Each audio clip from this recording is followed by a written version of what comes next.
Our next speaker is Dr. Shan Bao, and she's going to be talking about the older driver and advanced driver assistance system, insights from a naturalistic driving field operational test.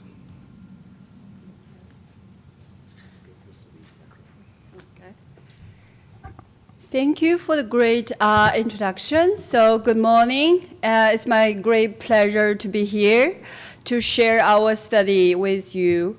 And let me load my presentation first. Please bear with me for 1 second. Good. So today, on behalf of my co-authors, I will talk about the older driver and advanced driver assistance systems insights from naturalistic driving studies.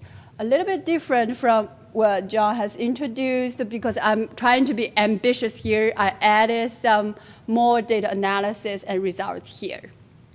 So, first I'm going to repeat the aging problem that we have been talking since yesterday with some data. So based on the U.S. Department of Health and Human Services, so the senior people population has been steadily increasing over the years. So there were about 47 million people who were 65 years or older in the year of 2015, which accounts for about 14.5% of the whole population. So it is projected that by the year 2040, this number is going to increase to 80 million, and which will account for about 21% of the whole population. And also studies show that the senior people also prefer private car driving mode. So as we all know that driving ability of senior people actually decrease in both of, in terms of a physical ability and a cognitive ability. So the right corner shows the fatality crash rates when you counted for the driving mileage. So both teen drivers and senior drivers had significantly higher fatal crash rates when compared to the middle-aged drivers. So we do have a problem. With the increasing aging population, we actually are facing increasing driving safety problem. But fortunately, we have some hope, which is that with the recent rapid growth of the advanced in-vehicle safety technologies, we are hoping to increase this driving safety for all population, especially for the senior drivers. However, we do want to be cautious that for all the technologies development, it will have positive safety consequences, benefits. We also want to minimize the negative safety consequence. For example, where it increase more risky driving behavior, more tailgating, or even more distractions. So that's the things we need to talk about and evaluate. So the objective of this study I'm going to talk about is that we want to use the on-road real driving data to look at how older drivers interacted with different advanced in-vehicle safety systems. So the first system I'm going to talk about is the crash warning system.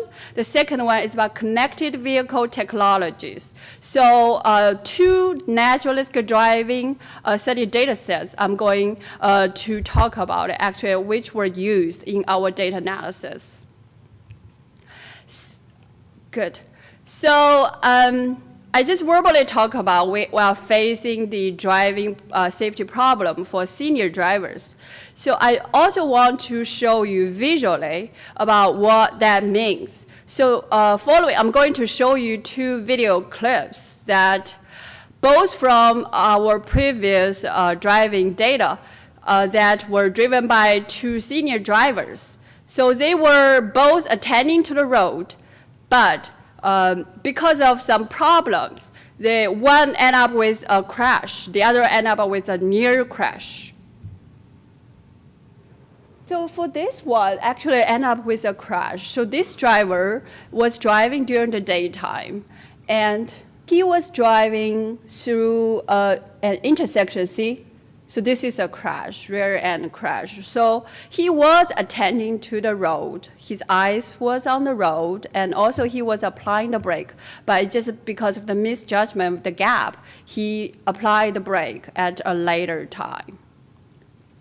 So this is a nighttime driving. So the drivers, so this older driver was following a lead vehicle and also applied a brake from time to time, but misjudged the distance and also almost got into a crash. Okay, so back to the presentation. So, as I mentioned, we have two objectives here. The first is to look at whether advanced crash warning system will be helping drivers. Although there are some difficulties showing the video, but it won't be just a great scenario that both drivers from the video that they received some kind of warning period ahead of the time so they can avoid such crash or near crash risks, right? So for the first task, what we use is from Naturalistic driving safety data from the IVBSS data, which is an abbreviation for Integrated Vehicle-Based Safety System, FOT data. So that study was sponsored by US DOT data between 2005 and 2009. So for that NDS data, we had 108 drivers from 3 age groups, 36 from younger driver, 36 from middle-aged, and 36 from older drivers. So the older drivers was between 60 and 70. Middle-aged was between 40 and 50. The younger drivers was between 30 and 40. So the gender was balanced. So the total mileage collected was about 214,000 miles. So for that study, each driver drove the instrument research vehicle for 6 weeks. So each research vehicle was instrumented with 4 types of crash warnings. Forward crash warning and lane departure crash warning, curve speed crash warning system, and also the lane merge crash warning system. So each driver was driving the vehicle for 6 weeks. The first 2 weeks we call baseline, that all the systems were still functioning at the background, but all the warnings were muted, not presented to the drivers as a comparison baseline. So the following 4 weeks we call treatment conditions, that all the warnings were presented to drivers. So we can compare their driving styles, their driving patterns, versus from baseline versus from treatment condition. So again, 108 drivers from that study, and we had a mean age of the younger driver about 25 years, and the mean age of the middle age is about 46 years old. The mean age of the senior driver group is about 65 years old. We found that for the younger driver has actually a longer average trips per person when compared to middle-aged and older drivers. So talking about driving patterns, we look at how many trips each driver made, how long each trip was, and where did they go. So we found that trips per week actually increased for older and middle-aged driver with the presence of the warning system. We also find that the age trip length and duration was much shorter for older drivers, which is not surprising. We also found that older drivers, most trips were made between 9 o'clock in the morning and 9 o'clock at night. So they tend to avoid nighttime driving. However, if you look at the green line over there for younger drivers, they have a significantly more trips that during middle night of the day. So we also find that middle-aged drivers has a very obvious commute patterns starting from 7 o'clock in the morning, then also peaked like 4 o'clock in the afternoon. So we also look at the speed across all the 6 weeks. We found that for older drivers, consistently lower speed among all the 3 age groups. And the middle age consistently has the highest speed among all the age groups. And the younger driver has a higher speed at low speed and also in 70, the other extremes. So younger and middle age groups, are similar in the incidence of speed greater than 85 miles per hour. So these 2 age groups have more trips, more driving data showed very extreme high speed driving patterns, while the older drivers showed more conservative driving at a lower speed. We also look at time headway. So first, what is the time headway? It's defined as when you follow a lead vehicle, what's the time taking you to hit the lead vehicle considering your current driving speed is constant. So it's basically calculated as the distance between the 2 vehicles divided by your current driving speed. It's a little bit different from the concept of time to collision. So we look at all the, we extract all the following episodes of our vehicles following other vehicles. So we look at the time headway across all the 6 weeks. We found that for all age groups, headways decreased slightly, but not statistically, across when there is presence of the warning systems. So that's good because we do not want those warning systems will bring increased tailgating behavior. We also found that older drivers consistently had the longest headway, again showing more conservative driving behavior of the older drivers, while the younger driver group showed the most risky driving patterns, has the shortest headways. So we also look at the heartbreaking rates. So here the heartbreak is defined as a sudden brake with the deceleration rate of 0.5 G or greater.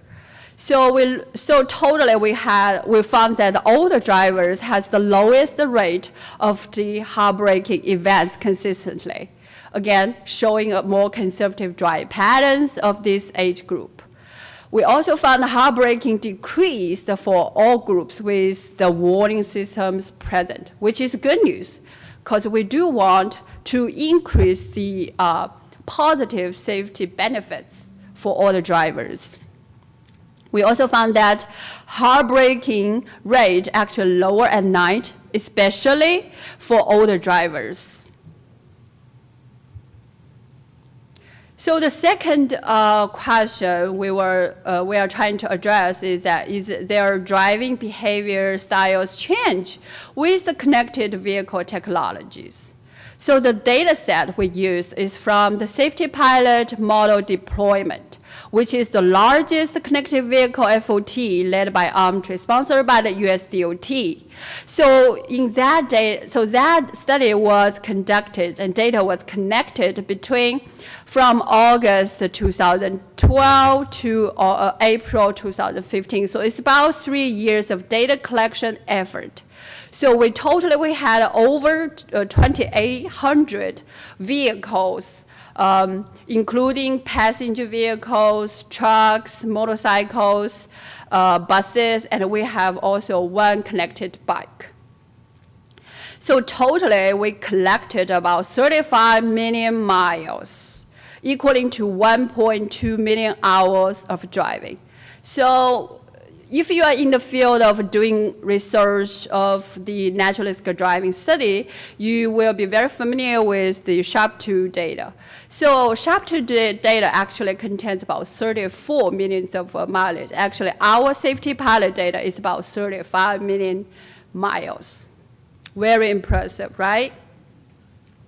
So totally, we have about 140 among all the 2,800 vehicles, we have about 140 vehicles equipped with Mobileye and DASIS. So we can get to know, so we will collect the video data that you just saw from the video clip I just showed, and also hundreds of channels of the vehicle kinematic data, including GPS, speed, acceleration. So totally, we also had about over 3,000 events of bicyclists interacting with our vehicles. So that's the upper right is the GPS data showing all the driving data. So we're talking about the transportation safety. We also talk about big data. So I just showed, okay, our safety palette is very big. So how big it is, I'm trying to visualize it. So here, first I'm going to show you some data from the local and Arbor driving using the GPS data that we collected. Is it showing? Yeah. So based on different speed categories. So this is the local and Arbor driving data from the safety palette. Quite impressive, right? So each dot is coming from the van vehicle.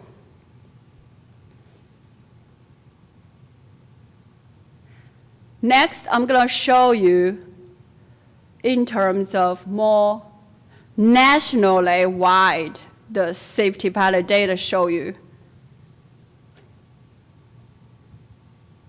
here. So more centered in the south is of Michigan.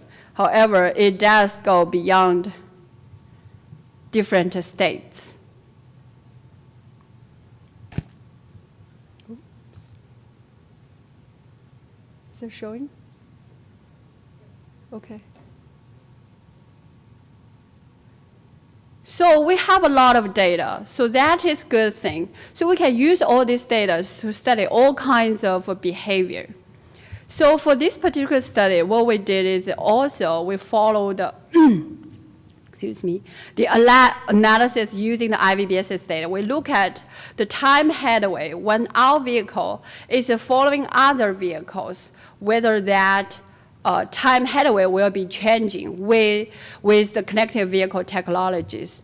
So one difference I need to mention here is that IVBSS data does have the baseline of no presence of the system. However, the safety palette data that all the system was installed from the day one till the last day. So we don't really have a baseline to compare with. However, what we did is that we tripped for each driver, we tripped the first 3 months as the very beginning phase one, initial phase one. Then we used the middle year, three months from the middle year as a medium of phase two, and also we used the last 3 months of the driving data. So we want to see if there are any change patterns across different time phases. So again, we extracted steady following events from our data sets. So there are some filters, like vehicle speed has to be 55 miles per hour, which is typically on the highway driving. We also require the range rate is between positive and negative 2 meters per second. And we adopted these filters based on Paul Fancher's studies as 20 years ago, our next speaker. So we also had a requirement each event should be at least 20 seconds or longer, because for a short period of time, it really will bring a lot of variance for data analysis. We also require that for the analysis purposes, each driver needs to have more than 250 following events that we can study. So it ends up that 87 drivers were qualified for our data analysis purposes. So when we analyze the data for the time headway, actually the good news is that we did not find any shorter or increase of the time headway across the time with the presence of the connected vehicle technology. So we were hoping, we do not want to see more engagement of the tailgating with this kind of a technology. So our analysis did not show such pattern of the tailgating behavior increased with this technology, which is good. So what does this tell us? So we have, using our objective data to confirm some existing study findings using survey data.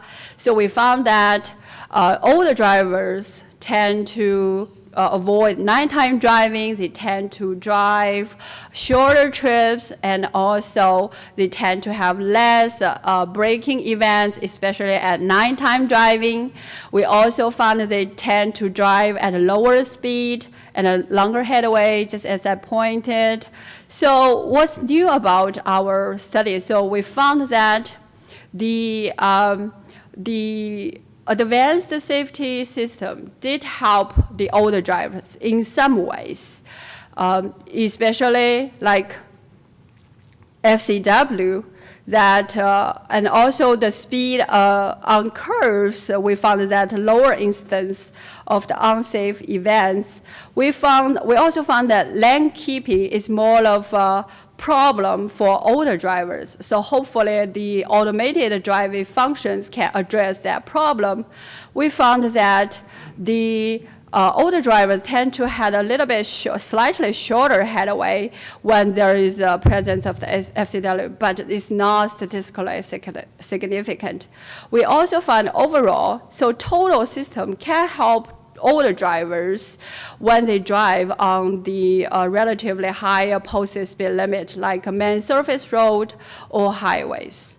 So this just concludes our study that, so those advanced driving safety systems can help older drivers in some ways. So the next question to ask for our future study is that, can we increase the safety benefits at the same time, also decrease the negative safety consequences? Thank you very much. So do you have any questions?